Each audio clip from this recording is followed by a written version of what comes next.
Welcome to the Tin Hat Podcast with your host, Chris Ellis. Hello and welcome back to the Tin Hat Podcast, the home to all fan reaction, chat and nonsense on everything Kettering Town Football Club. You can listen to the Tin Hat Podcast on Spotify, Apple, Podbean or YouTube. You can subscribe, like, follow and get involved by search for the Tin Hat or the Tin Hat 1 if you're on Instagram or Twitter. It's the second edition of our Match Hat series as we look back on the performance against Blyth Spartans, aka Callum Roberts FC. I'm joined again by James. Morning, buddy. How you going? Not too bad, thank you. You know, it's been 60 days since our last podcast. We're not very good at this, are we? Oh, mate, very, very busy. This lockdown's got us all, occupied with other things, clearly. Do you want to share with our listeners, has anything happened in between that time? Any good news or? I've moved house. I'm sure podcast listeners don't want to hear about that, but plenty of work. And moving house. So that's my excuse, mate. What about yours? Not really done a lot, to be honest.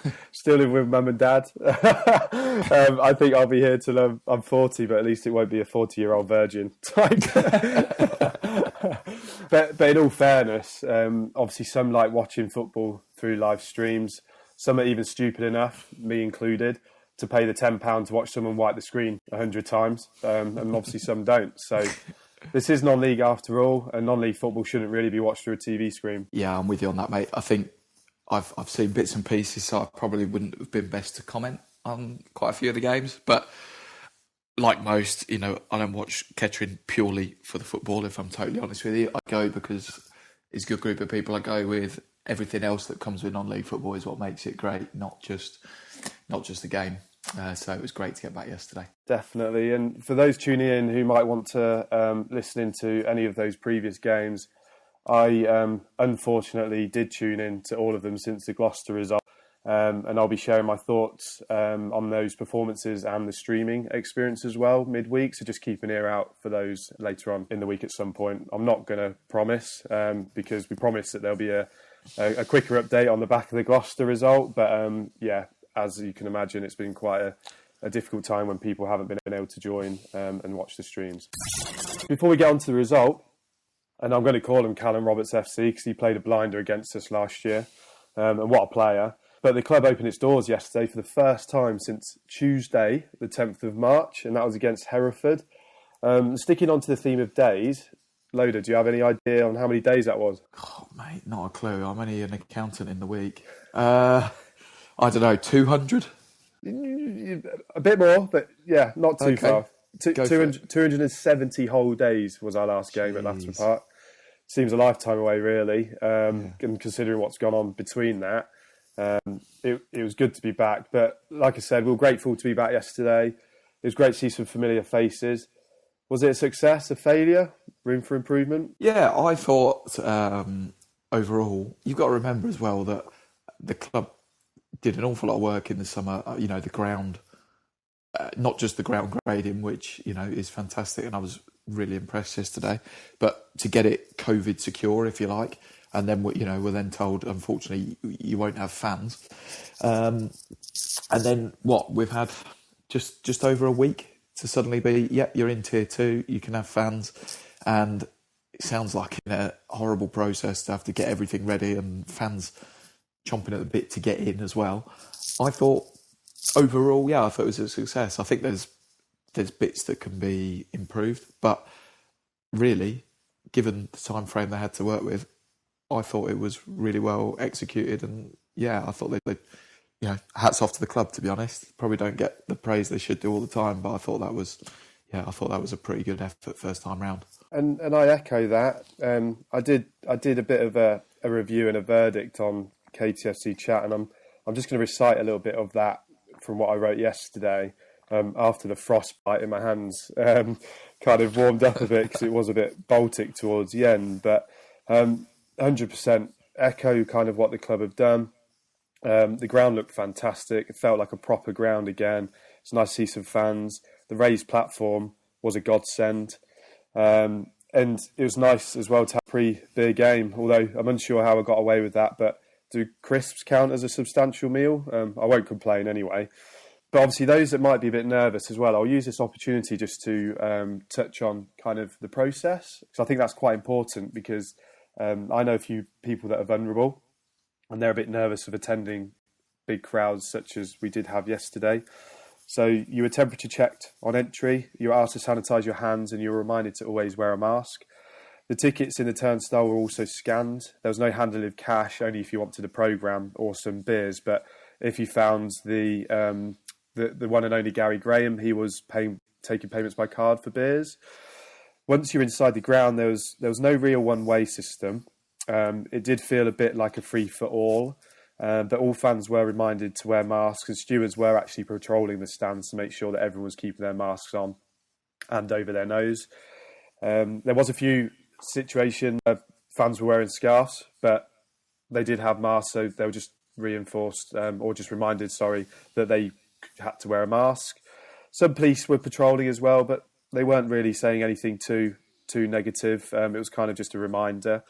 The only thing I would probably flag, and Lola, I don't know what your thoughts are on this, but it was that fans were still allowed to stand in the walkways. It would have probably made sense if that was closed off, just to allow easy access around the ground, particularly between the advertising boards and the stands. I felt that might have just needed to be kept clear, so you didn't have the problem of walking past fans and being in between two sets of fans, essentially, as you're walking to go to the toilet or something like that. Yeah, I thought, overall, I know the second half, there's a couple of pictures that don't look great, but it's difficult. It's that real horrible balance between, you've got to bear in mind, there's some people that probably haven't seen their mates that go to the football.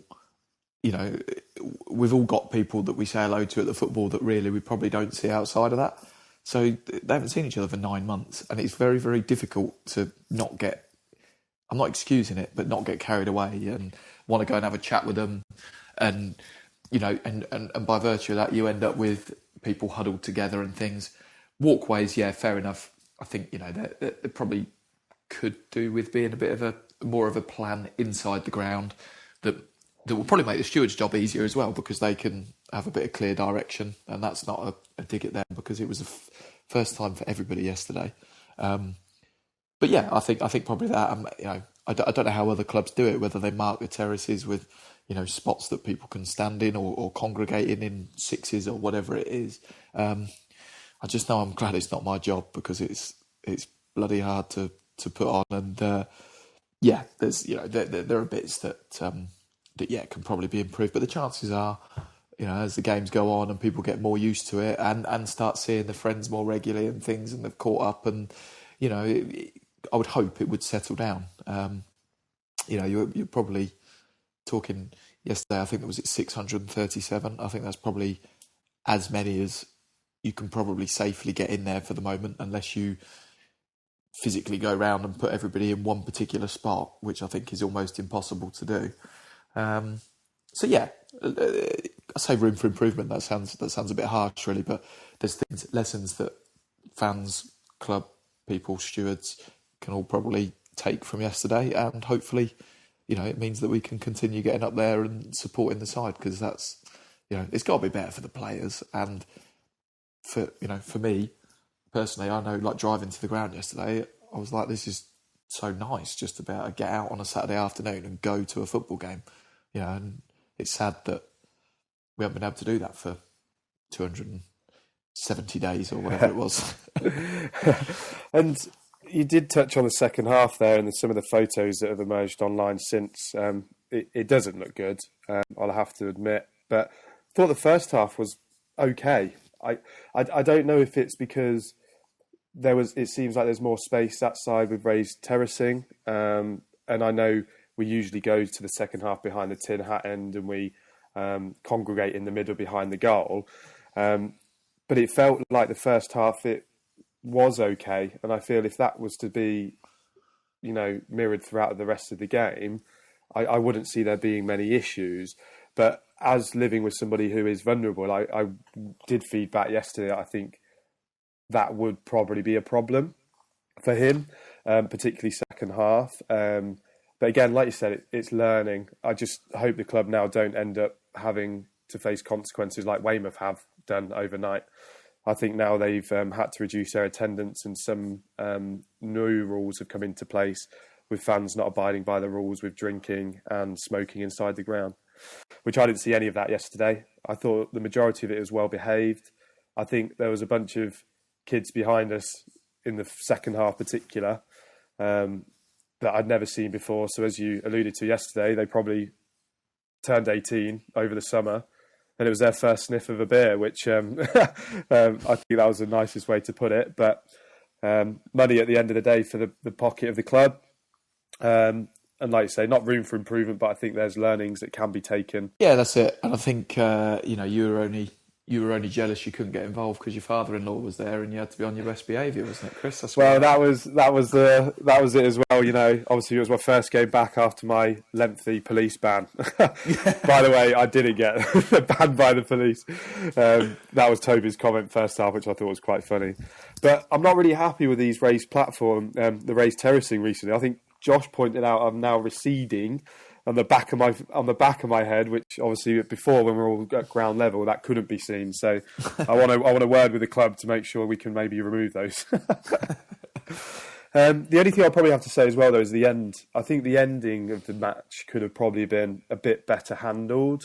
And this isn't a negative. Again, like we say, it's learnings. But everyone did just leave the ground as if it was a normal game, which I feel that if fans closest to the exit were asked to leave first and then they were asked to go in either sections or groups, it would have probably felt a bit more socially distanced because there was no order. It was kind of everybody just left for the turnstiles.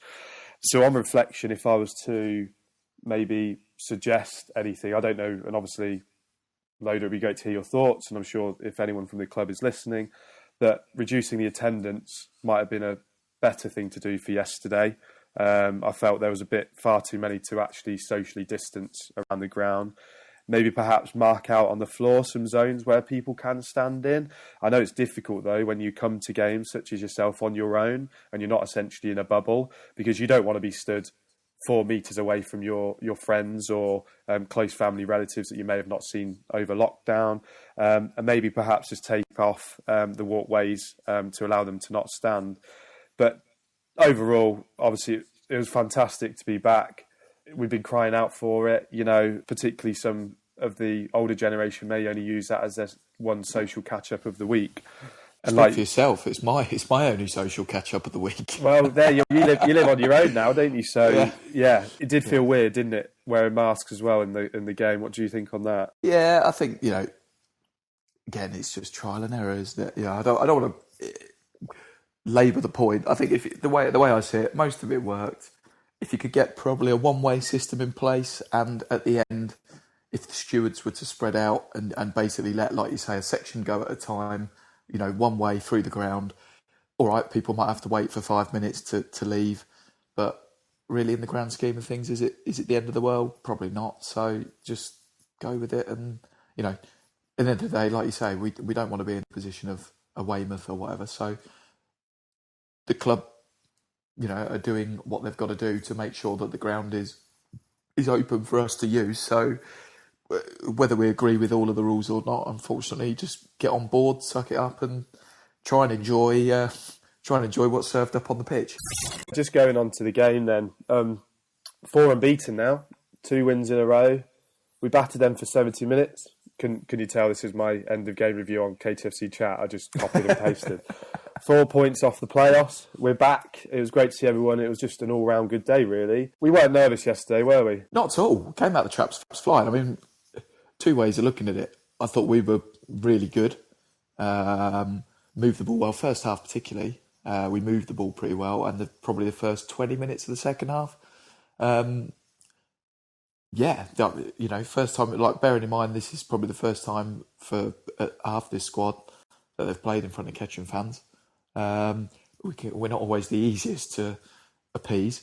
Getting that goal fairly early on settled everything down a bit, and I thought they played some really good stuff on what was a pretty difficult pitch. Credit to the club for, in gone years, the rain we had on Friday would have meant that we would never have got that game on. So there's something about playing Blyth in a bit of a mud bath that we just always seems to happen. So they played some really neat stuff, and as an overall, it just topped off what was a good day to be back. In the words of Toby Heath, a swamp, I think might be a nicer way to put it. But no, I echo that.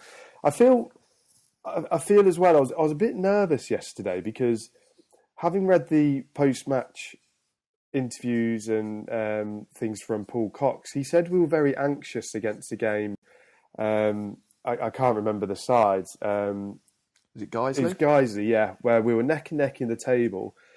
And that kind of surprised me really from a Paul Cox side, because you if you're anxious without fans, how the hell are you going to perform with fans? And it can either go one way or the other, can't it? Because you can say that adds additional pressure, or you thrive off it. And I felt like the players yesterday did thrive off it. Like, I thought there was performances in there, like Milnes, I'll call out, had a really good game yesterday. Callum Powell, what a signing. I think he probably by far the best signing we've made through this recruitment. The third recruitment, shall I add, that we've had since the summer. But we seemed to come out the traps, and we actually put on pressure. We were attacking. We were getting good balls into the box. Obviously, very lucky with the second goal by Callum. Obviously, if you look at the highlights, I think Clive Shackleton did a video for us. If you haven't seen that, check out his Twitter. It's also on KTFC chat, but it was going wide, so thank God it hit the back of a Blyth defender. But we could have scored 4 or 5, couldn't we? How we got it to only 2-0 after 70 minutes. We did start to get nervous at that point when they started to get back into it. So how we didn't get 4 or 5 up, I don't know. Yeah, it was one of those days really where partly the ball just didn't want to go in. I mean, Powell hit the bar with a screamer. How many crosses went across that just evaded the... I think Perry nearly got on the end of one. Sharp nearly got on the end of one. Connor Kennedy nearly got on the end of one. Luke Graham nearly headed one in the second half. Yeah, if we had been 5-0 up after 70 minutes, I really don't think either side could have complained. Blyth to that point were pretty toilet, if I'm honest. And we looked good. But then I don't know what happened. We just whether we just ran out of steam a bit. We did look a bit tired. And that was probably my only criticism of Cox yesterday, was he left it quite late to make subs when it was quite clear that Blyth was starting to have a bit of a go. They'd hung on. They're not, they're at the bottom, and they don't look a particularly strong side, if I'm honest. But they were only 2 down, and they went and got that goal. All right, it was a bit fluky. I couldn't really tell what happened. It almost just sort of seemed to loop over the top of Colin into the far corner. And then suddenly you're only 1 goal behind, and you've got a bit of, a bit of momentum and a bit of belief. So go throw everything at it. And all right, they didn't really get a couple of half chances. They didn't really do anything that tested Adam Collin. He didn't have any quality saves to make, but it only takes, 1 shot, and suddenly all that 70 minutes hard work's undone, and you've only got points. So it was a weird game, but I think largely you can come out of it and say it was good. We just lack what I would consider a real out and out goal scorer at the moment. We didn't really have one last year. Maybe Trey Mitford towards the end, but obviously he's gone on to other things. And Carl Perry's come in, and to be fair, Tuesday I thought he was brilliant against Kidderminster. I thought he held it up well. Some really clever flicks, brought other players into the game. Yesterday, I don't know. I just didn't think he was in the game. I thought he struggled. His little flicks and things weren't working. He wasn't really holding it up. The ball just didn't stick with him. And he was clearly. I know Paul said, he's not fully fit at the moment. and I don't mean it like that, but I mean in general. And to be fair, in the last 20 minutes that he played, it showed he was off the pace. He was, and to me at that point, I would have thought, well, okay, let's roll the dice and change it up a bit. But the other one for me, because you've called out, I thought most people had a pretty solid game. The new lad at left back, Jevon Anderson. I thought he played really well. We didn't, he wasn't a standout for me. I thought Callum Powell was my man of the match personally, but I thought he, bearing in mind we only signed him the day before, came in solid, didn't really do a lot wrong, looks pretty big, tall and strong. We've been crying out for a proper left back, if you like. And yeah, just slotted straight in and off he went, considering he's probably not trained with everyone at all yet. I thought, fair play. So, yeah, all in all, win's a win. And like you say, we're now looking or starting to look up the table rather than down. And, I don't think anyone's expecting us to be top 7 this year. Me personally not. But if we finished, comfortably mid-table, I think that's got to be, considered a good improvement on last year. And the new signings certainly do seem to be giving us that impetus over the last 4 games with 8 points. We look more like a side that can compete in this division rather than sitting at the bottom with Blyth. I think the run of games is helping here. And I was looking back at the early days when games were being called off left, right and centre because a player would come down with COVID. A lot of fans, they were arguing over the point that is it the lack of games, the run of games, or is it because some teams are getting some momentum because they're having 4 games on the bounce? And I think it's evident now that it is the fact that we're playing regularly, which is helping the team to gel a bit more. They're getting their fitness up. The pitch at Latimer Park doesn't help, and obviously I'll cover it in the week, but the pitches at Hereford and Kidderminster were like carpets. We do tend to play a different style on those types of pitches. And you touched on it as well, Loda, where obviously Paul Cox again made a late substitution to change the game when we did start to look tired, and he did it against Kidderminster. I think if I remember, the first substitute came after the 85th minute. I don't know if that's a game plan that he's working to, and he believes that his plan A as such is working and that the players will see it out. But I did feel that change needed to have come earlier. Who would you have took off and brought on? I thought maybe Kyle Perry should have probably come off 15 minutes before. No disrespect, because I've been impressed since he's come back since he signed for us. But yesterday wasn't overly his day, and if he could, if he was in a position where he was holding the ball up and keeping it down, away from our goal effectively, in a very simple term, you keep it down there and they're not going to score. But I think he was just knackered and needed to come off. In terms of who you brought on, he brought obviously Sheriff and Price on. All right, fair enough. They're probably not going to be players that are going to be, in the same mould as him. But then suddenly you get, a quick, pacey striker on for the last 20 minutes.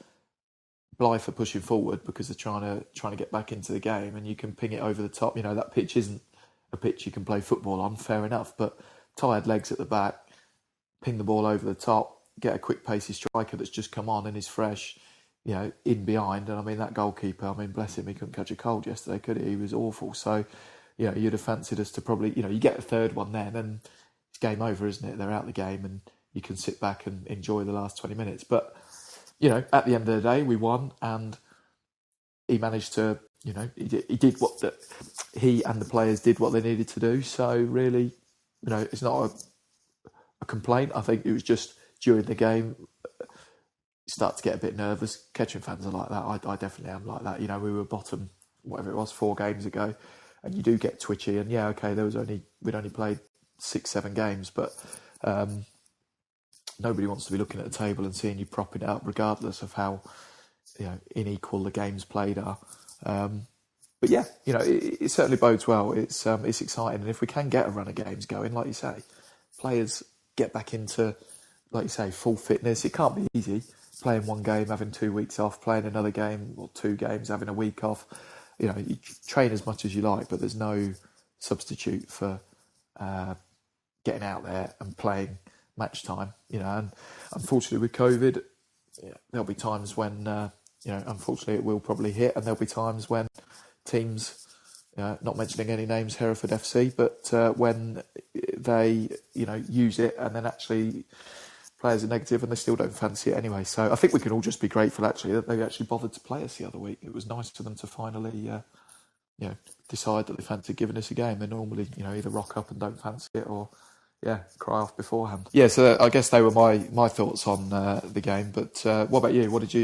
How would you have played out that last half an hour when you thought that perhaps the tide was starting to turn? Well, my bum cheeks at one point were twitching, and I don't know if that was the cold or just the fact that I was getting horrible thought. pretty nervous. But it surprised me. Obviously, we were on the back foot for a good 15, 20 minutes, and we felt comfortable. Like you say, we should have been at least 4 or 5 up. But at that point, I was thinking, you've got to make a change here. And you touched on the fitness of Perry, and honestly echo what you said about him on Tuesday night. He was fantastic. The assists that he made looked really promising, and the way he held the ball up was something that we've really been missing. I think the only player last year that did an element of that was NT. And in a way, I know some fans didn't like him, but there was elements of him last season that did shine through in certain games. And I feel like we missed a piece of him this season. But anyway, when the substitutions were made, I was quite surprised that he was bringing on 2 attackers. And is it a case of defending from the front, or who do you bring on to kind of barricade that onslaught by Blyth? And don't get me wrong, they were pretty bad. But I just felt like we needed something in the middle or at the back. But yeah, you touched on the fitness bit from Perry, and I don't know if anyone's seen this, but a few years back, I performed in the players versus fans game in Melbourne May Bank holiday weekend, and it was a very hangover day. I think the night before it was Dr. Busker evening that went through to the early hours of the following morning, and I was given Ben Tosland's shirt, extra small shirt. So there's a bit of a spot the difference yesterday, I think, for me from a few years ago, but I'm pleased to have announced I've lost a bit of weight since then, but I'll let the judges decide on that. Performed, Chris. What was that? Performed. In the fans match, you performed. I performed. I did. Yes. Right. Yeah. Two goals, mate, and 2 assists. I didn't get fans player of the match though, unfortunately. Yeah, I think Ed Palmer did for his keeping skills, or just picking the ball up out of the net. I'll open it up to the listeners to decide whether you performed. I think. But talking about performance, we do like a bit of consistency, don't we? So now with our 4 unbeaten results, I will probably be milking that for some time, probably until Tuesday when we face York. Something we did on the last match was look at the good, the bad and the ugly. So again, should we have a look at the villains and the heroes? Have you got any from yesterday, Loader? Yeah, good. Probably 2 for me. Callum Powell, again, man of the match, scored a good goal. Constantly up and down the wing, looked like our biggest outlet. Him and Reece Sharp, since they've joined, both look good threats, and it's nice that we got that out ball. So yeah, Callum Powell. And for me, yeah, probably the new lad, Jevon Anderson, just because he literally signed the day before, didn't know anybody, I would assume, slotted in, and yeah, didn't look out of place, was pretty strong, and was a signing that we needed. We've been crying out for a left back. So for me, they were the real pluses yesterday. How about yourself? Callum Powell, for me, again, I think he's been man of the match in a few games I've seen already this season. He's strong, he takes on players, he's still running in the dying embers of the game. Just something that you need. The thing is, though, I'm going to be a bit controversial here, and I'll go on to the bad before you do, is there was two clear dives from a fan's perspective by Powell. So I'm actually going to give that as the bad, because it had a bit of a Grealish-esque, and, as good player that Grealish is, there was 2 very clear dives in which he, their centre-back had a right to have a go at him at that point and to the ref. Yeah, no, only on the first one where I think Sharp had won the ball, played him in on the left-hand side of the penalty area, and he looked to me like he was actually through. So the defender hadn't really touched him at that point, or if he had, it was very, very minimal when he went down. And it was, like you say, it was a clear dive, and the referee rightly waved it away, and surprisingly didn't book him. I really thought he might. But to me, the only disappointing thing was just keep going. He was in. He was clearly too quick for the defender. He was in on goal, and you'd have bet that he would have tucked it away. And so, yeah, that is a good good one. There wasn't anything other really yesterday. So yeah, I'd have to agree with you there. I think I would probably swap that diving from the bad to the ugly, actually, putting it in that category. I think actually looking at the bad then, it's maybe conceding a goal. I felt like there was no threat for Blyth for 70 minutes, and we should have seen the game out by that point massively. And it's never nice kind of conceding any goals, particularly the way we were leaking them in a few games back. I feel we have defensively got a bit better, but it would have been nice to have kept a clean sheet yesterday. Yeah, that's a little bit disappointing. I wouldn't say there was anything ugly yesterday, other than maybe the return of a few of the lads that I hang around with at the football. But no, it was really for me. I can't give anything ugly because as much as like we said at the top of the podcast, there's bits we could improve, on the pitch and off it. Really, actually, it was just all round a good day, and the 3 points always makes it heaps better anyway, doesn't it? Thanks again for today, Loader. Really appreciate it. No worries, mate. Thanks for having me on. Thanks again for tuning in. We'll be sure to try and bring you more regular updates now. We can all watch some live footy for the home games at least. Please do give us a like or a share. You can, just a reminder, you can listen to us on Spotify, Apple, Podbean or YouTube. Just give us a like or a follow or a comment, and we're always looking out for other fans to partake, join in. As you probably can hear, it's really informal. It's just a chat. And even if you get any players or Poppers Media or club members that want to join, please feel free to get involved. And you can always email us at tinhatpodcast@gmail.com. But for now, have a great week and off we pop.